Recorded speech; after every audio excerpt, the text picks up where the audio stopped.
This is the story of Saint Padre Pio of Pietrelcina. He was an Italian Capuchin friar, priest, stigmatized, and mystic. He dedicated his life to God at a young age.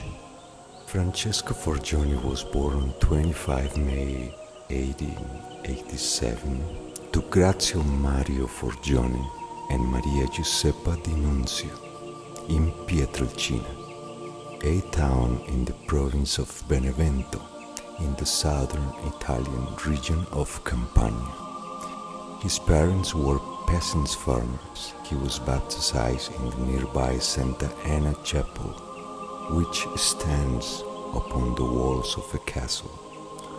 He later served as an altar boy in this same chapel.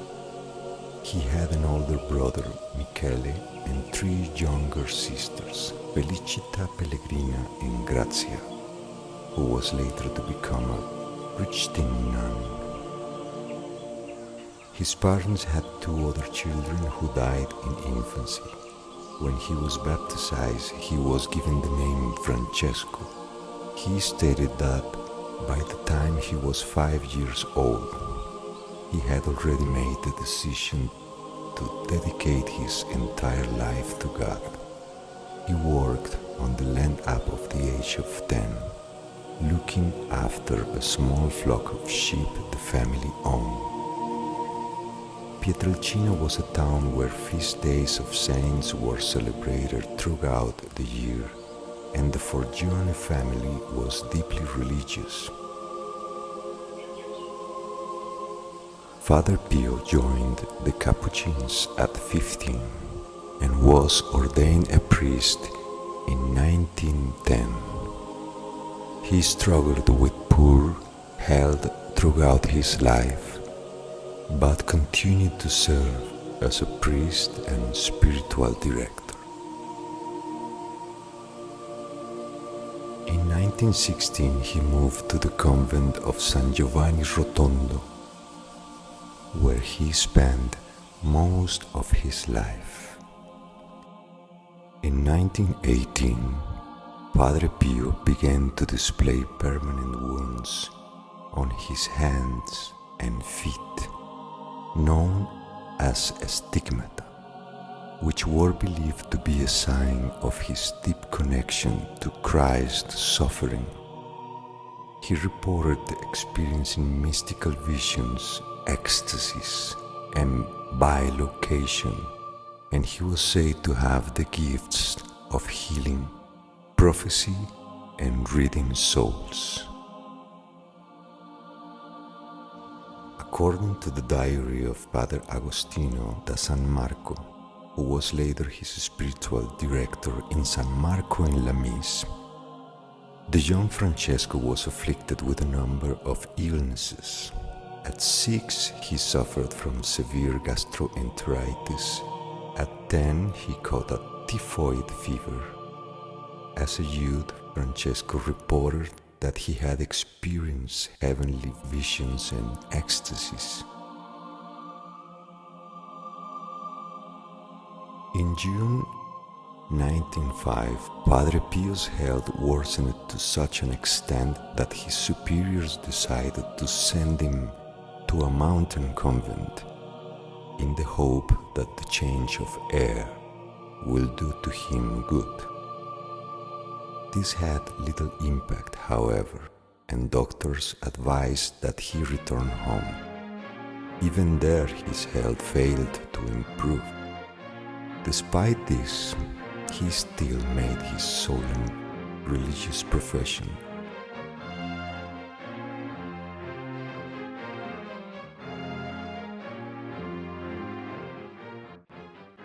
His health being precarious, he was permitted to remain with his family in his hometown of Pietrelcina, while still retaining a Capuchin habit.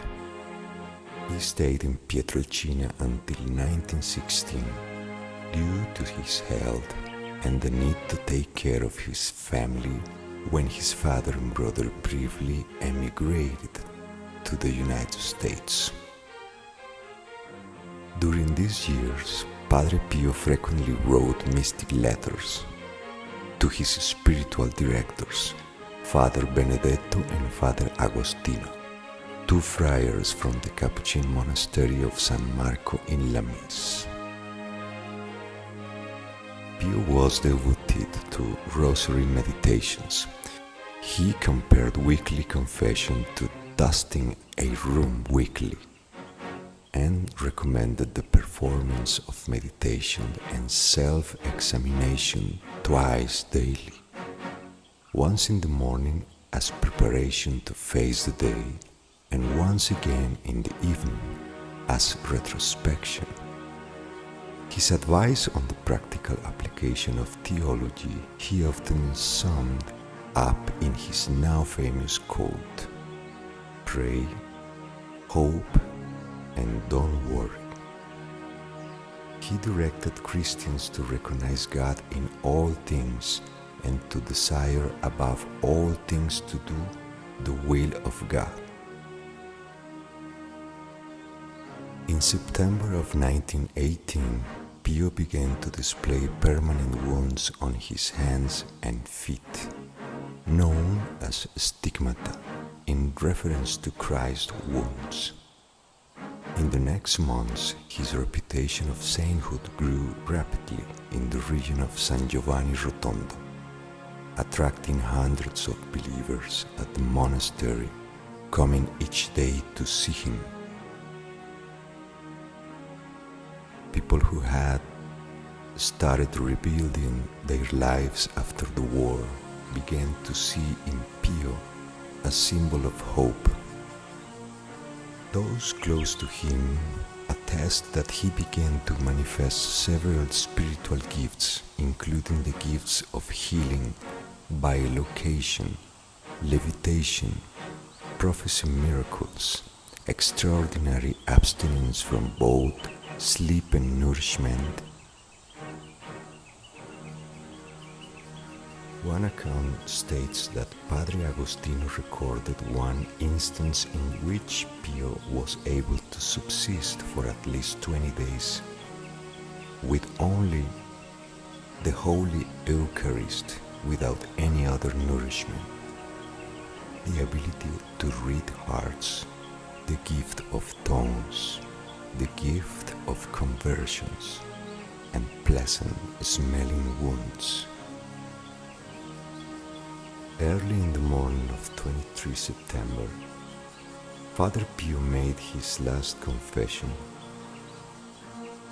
and renewed his Franciscan vows, as was customary. He had his rosary in his hands, though he did not have the strength to pray the Hail Marys aloud, instead repeating the words Jesu Maria, Jesus Mary. He died in his cell in San Giovanni Rotondo around 2:30 a.m. at the age of 81. A few days before dying, the stigmata had disappeared. Examining Padre Pio's body, the doctor who was present at his deathbed observed that the wounds of the stigmata were completely healed, without any trace or scar. His body was placed in a coffin in the church of the monastery to allow pilgrims to pay their respects. The funeral ceremony was held on 26 September with an estimated of 100,000 people attending.